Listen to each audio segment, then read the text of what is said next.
हाय, तो कैसे हैं दोस्तों। आज हम लोग पॉलिटी की नेक्स्ट और इम्पोर्टेंट टॉपिक की बात करें जिसका नाम है निर्वाचन आयोग, असल में राष्ट्र निर्वाचन आयोग।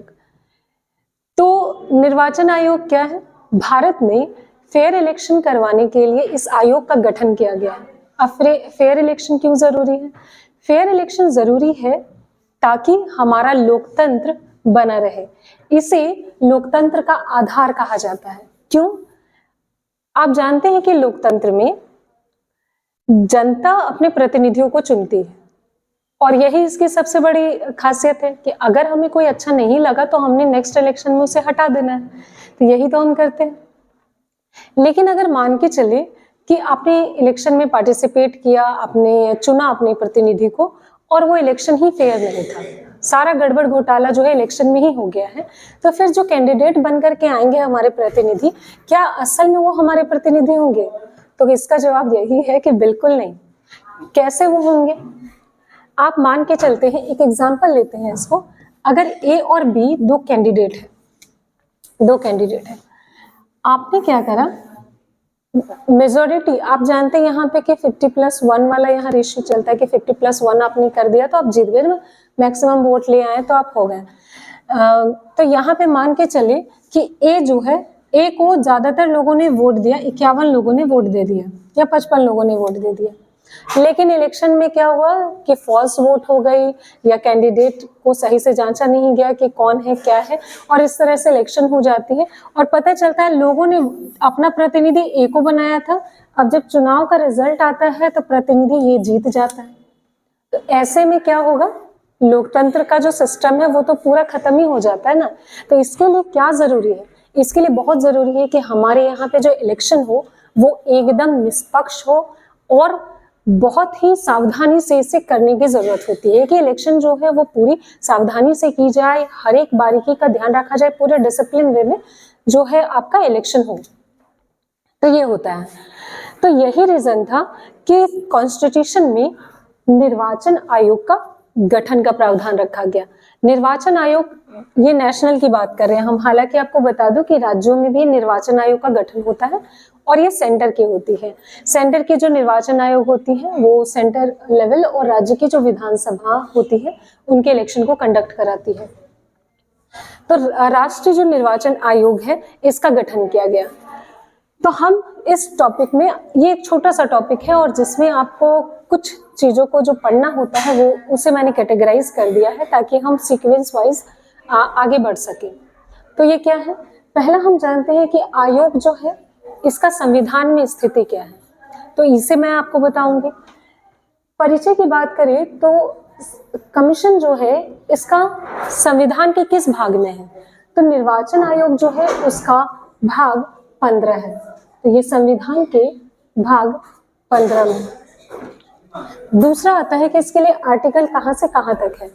तो निर्वाचन आयोग के लिए आर्टिकल की जब बात करें तो आर्टिकल जो है वो आपका आर्टिकल 324 से लेकर के 329 तक है। अब इस आर्टिकल में भी आपको बताना चाहेंगे कि जो आर्टिकल 324 है वो आपके एग्जाम के लिए सबसे इम्पोर्टेंट है, क्योंकि जनरली आप प्रीवियस ईयर क्वेश्चन में देख सकते हैं कि आपसे पूछा जाता है कि निर्वाचन आयोग के गठन का प्रावधान किस अनुच्छेद में वर्णित है। तो अनुच्छेद जो है, आर्टिकल है ये, अनुच्छेद लिख दूं यहाँ, अनुच्छेद। तो ये जो 324 है ये आपके लिए इम्पोर्टेंट हो जाता है। तो ये लिया गया है हमारा, ये स्थिति है। इसके परिचय की बात करें, इसका काम क्या है? बस भारत में जो फेयर इलेक्शन है उसे कंडक्ट कराना इनका काम है और वो बहुत सावधानी से इसे कर भी रहे हैं। संरचना की बात करते हैं। ये पहली चीज खत्म। हम बात करें अब आयोग की संरचना की।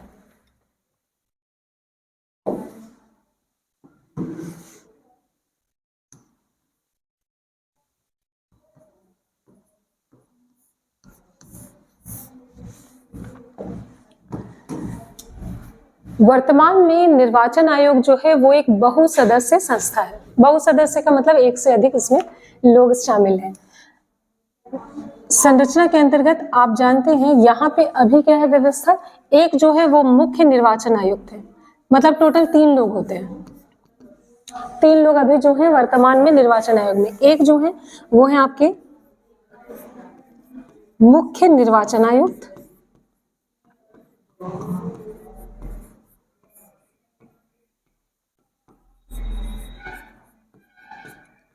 एक तो है मुख्य निर्वाचन आयुक्त और 2 अन्य सदस्य होते हैं, 2 अन्य आयुक्त।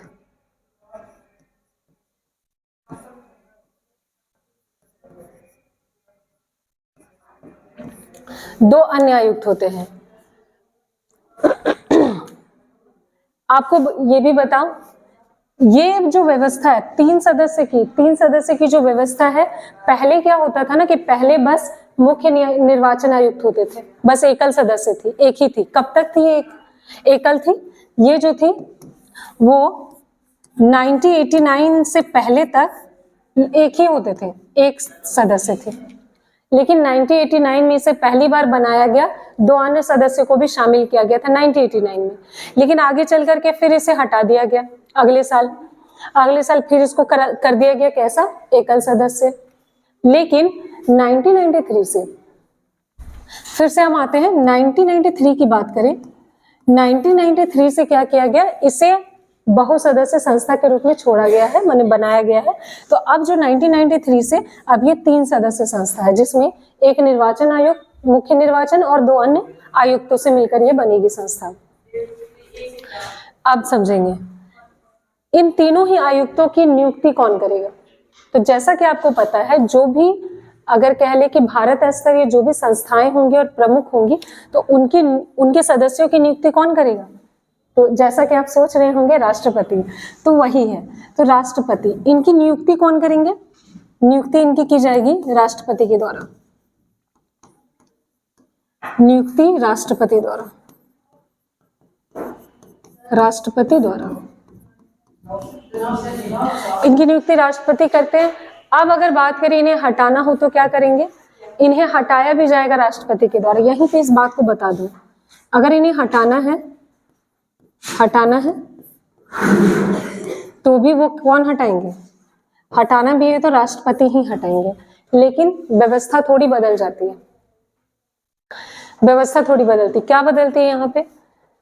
जब मुख्य निर्वाचन आयुक्त, और खास तौर पे इन्हें हटाने का जो सिस्टम होगा वो बहुत ही सख्त है, एक तरह से कह सकते हैं, क्योंकि मुख्य निर्वाचन आयुक्त को जब हटाना होगा तो इसके लिए इन्हें उसी तरह से हटाया जा सकता है जैसा कि सुप्रीम कोर्ट के, इन्हें अगर हटाना हो वैसे ही हटाएंगे जैसा कि सुप्रीम कोर्ट के जजों को हटाया जाता है। जज को हटाया जाता है, जज को हटाया जाता है।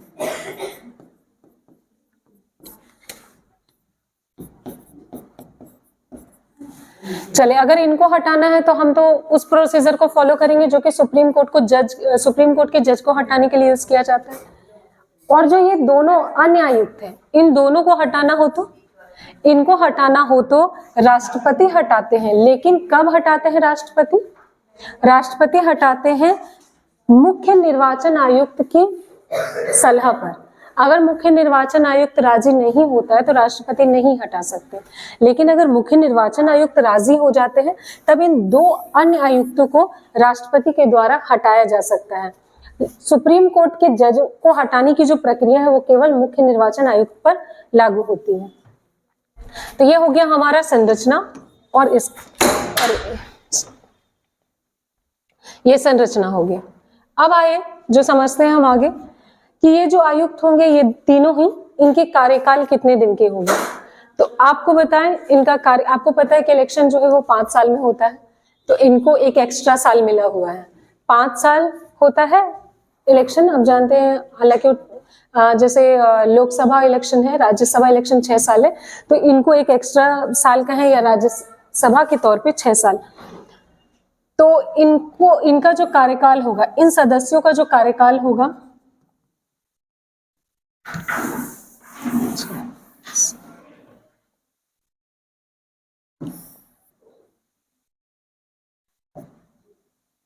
इन सदस्यों का जो कार्यकाल होगा वो है या तो 6 साल या फिर 65 वर्ष, जो भी पहले हो जाए। पहले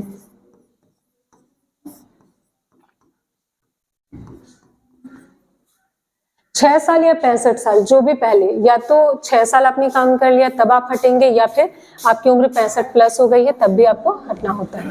तो ये इनका कार्यकाल है। आप बताते हैं। तो ये थी हमारी संरचना क्या है। तो संरचना हम जानते हैं कि बहुसदस्य है।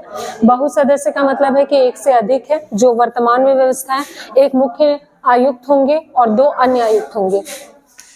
इनकी नियुक्ति कौन करेंगे? तो राष्ट्रपति करेंगे। इनको पद से हटाएंगे भी राष्ट्रपति, लेकिन मुख्य निर्वाचन आयुक्त के मामले में क्या होता है, राष्ट्रपति हटाएंगे, बट कैसे? जब सुप्रीम कोर्ट की जो प्रक्रिया होती है जज को हटाने की, उसी प्रक्रिया को इनको फॉलो किया जाता है, उसके बाद ही इसको हटाया जा सकता है। अन्य आयुक्तों को जब हटाने की बात आती है तो उन्हें क्या करना होता है, उन्हें राष्ट्रपति को मुख्य निर्वाचन आयुक्त की सलाह लेनी पड़ती है और उनके सलाह के आधार पर ही उन्हें पद से हटा सकते हैं। तो ये हमारा संरचना। इसके साथ ही हमने समझा कि कार्यकाल कितना होता है। तो आप जानते हैं 6 साल या 65 साल, ये इनका कार्यकाल होता है इनके सदस्यों का।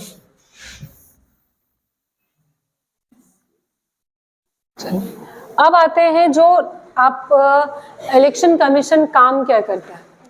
ये ज्यादातर चीजें आप जानते होंगे इनके कार्य के बारे में। कार्यकाल हो गया, अब कार्य की बात करें। कार्य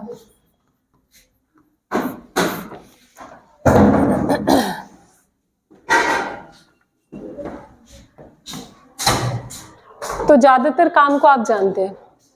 आप एज अ 18 प्लस अगर आप हैं, जैसे ही आप होते हैं, तो आपको पता है कि जब अपकमिंग इलेक्शन होता है, आपकी वोटर लिस्ट, आपकी वोटर आईडी होती है जिसके थ्रू आप वोट डालते हैं, या वोटर लिस्ट में आपका नाम आता है।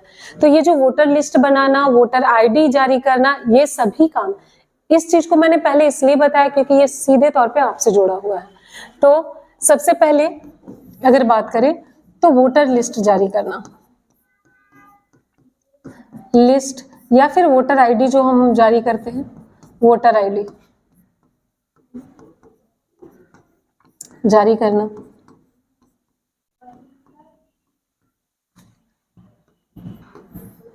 आपको पता है जितना भी इलेक्शन होता है उसको अलग अलग निर्वाचन क्षेत्र में बांटा गया है। तो निर्वाचन क्षेत्र के हिसाब से बांट दिया जाता है। तो उसके लिए एक परिसीमन आयोग बनती है जिसमें से इसके निर्वाचन आयोग से भी एक मेंबर होते हैं, अध्यक्ष जो होते हैं उसके एक मेंबर होते हैं। तो वो होता है, तो परिसीमन में भी इनका योगदान होता है। फिर नेक्स्ट आते हैं कोई भी दल। मान के चलिए कल आप कोई पार्टी बना लेते हैं, जैसे मुर्गा छाप पार्टी। तो ये जो छाप मिलता है, जैसे हाथ छाप हम जानते हैं, कमल छाप है, और साइकिल है, टोपी है, कंघी रहता है। जब आप लोकल में जाते हैं तो कंघी हो गया, दिस दैट, इस तरह के कई छोटे छोटे जो होते हैं वो छाप होते हैं। हाथी है, हाथी था, तो इस तरह के। तो ये जो चुनाव चिन्ह बांटे जाते हैं, दिए जाते हैं किसी पार्टी को, जो ये चुनाव चिन्ह दिया जाता है, तो ये देने का भी काम जो होता है वो कौन करते हैं? एक तो पहली तो पार्टी को एज अ पार्टी रजिस्टर्ड करना, और दूसरा ये चुनाव चिन्ह देना, ये दोनों ही काम इलेक्शन कमीशन करती है। तो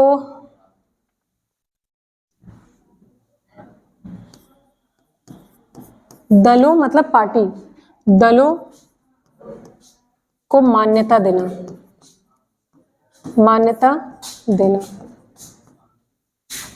और तीसरा इन्हें चुनाव चिन्ह देना।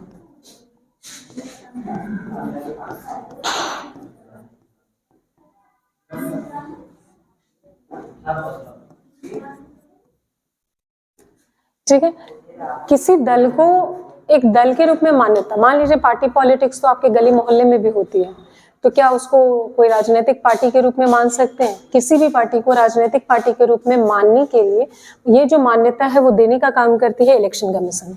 दलों को मान्यता जो है वो इलेक्शन कमीशन के द्वारा दी जाती है। साथ ही जो चुनाव चिन्ह बांटना है वो भी किया जाता है, चाहे वो अपकमिंग, अगर आपके फ्यूचर में अगर आप पॉलिटिकल पार्टी बनाते हैं तो ऐसे में आपको अगर मुर्गा छाप या बिल्ली छाप, जो छाप मिलना है वो सब देने का काम करेगी इलेक्शन कमीशन।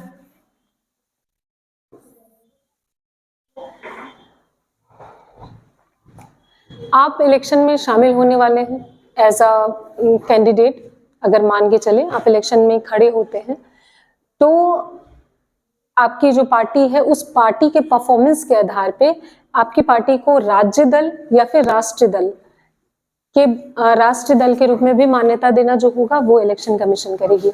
जैसे बीजेपी और कांग्रेस जैसी पार्टियों को हम जानते हैं, ये क्या है, नेशनल लेवल की दल है, क्योंकि आप जान रहे हैं कि इनका परफॉर्मेंस कैसा है, तो उसका भी काम करती है इलेक्शन कमीशन।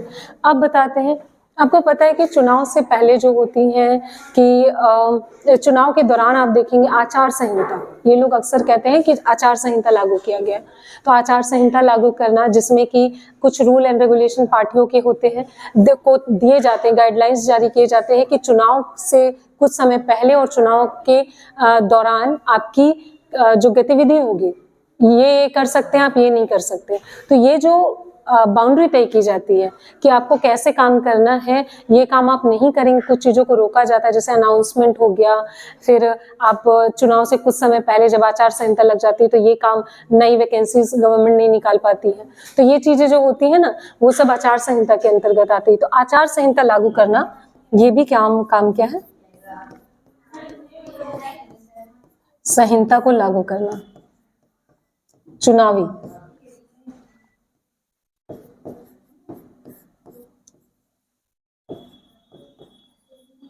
चुनावी आचार संहिता को भी लागू करने का काम जो है वो इलेक्शन कमीशन के द्वारा ही किया जाता है। तो ये इसके अलावा कई सारे काम हैं जो इलेक्शन कमीशन करती है, लेकिन मेन जो आपको जानना चाहिए, लगभग इन बातों को आपको ध्यान में रखने की जरूरत है। इसके अलावा मैं ऐसे ही बता देती हूँ आपको कि क्या क्या इलेक्शन कमीशन और करती है। जैसे कि लोगों में जागरूकता फैलाना कि हमारा वोट बहुत इम्पोर्टेंट है, इसके बारे में लोगों में जागरूकता करना, नुक्कड़ नाटक करती है, टीवी रेडियो में प्रसारण के माध्यम से बताती कि अपने वोट का हमें इस्तेमाल कैसे करना चाहिए। और ये मेरा पर्सनल रहेगा, पर्सनल बात है कि भाई हमें अगर चाहते हैं कि व्यवस्था को बदला जाए, और जो अगर ये जो व्यवस्था या मेरे हिसाब से ये व्यवस्था होनी चाहिए, तो आप ये बोलने के काबिल तब तक नहीं होते हैं जब तक कि आप इलेक्शन के में पार्टिसिपेट नहीं कर रहे हैं। क्योंकि अगर आप योग्य हैं, मतलब 18 प्लस हैं, तो आपको हमेशा इलेक्शन में पार्टिसिपेट करना चाहिए। लोग कहते हैं सब भ्रष्ट, ऐसा नहीं होता, सभी भ्रष्ट हैं, ये कैसे आप कहेंगे? आप शासन को चलाने के लिए पार्टियों की जरूरत है, प्रतिनिधियों की जरूरत है। तो आप हमेशा देखें कि कमियां हर पार्टी में है, हर दल में है, या फिर हर कैंडिडेट में है, लेकिन हाँ, लोगों के लिए काम कौन सबसे बेहतर कर सकता है, हमारे आसपास में जो भी कैंडिडेट खड़े हो रहे हैं उनका क्या है, क्या उनकी इंटेंशन है, और उस आधार पे हमें वोटिंग तो करनी चाहिए। क्योंकि वोटिंग के बिना आप सही कैंडिडेट को ऐसे भी नहीं ला पाएंगे, फिर वैसे में जो भी बेकार कैंडिडेट है वो ही बन करके आएंगे। तो हमेशा अपने वोट का इस्तेमाल करें। और एक चीज और रहेगी कि किसी भी जातिगत हित से आप प्रेरित ना हो, किसी भी लालच में ना पड़े, और एक जागरूक इंसान की तरह अपने वोट का इस्तेमाल करें, तभी हमारे देश का जो भविष्य है वो उज्जवल होगा। तो यही थी इलेक्शन कमीशन की टॉपिक, और ये हमारे लिए भी बहुत इम्पोर्टेंट है ताकि हमें पता तो चले कि हमारा वोटर लिस्ट, वोटर आईडी जो है वो कौन इशू करता है। तो ये थी इलेक्शन कमीशन। चलिए ठीक है, अपना ख्याल रखें, थैंक यू।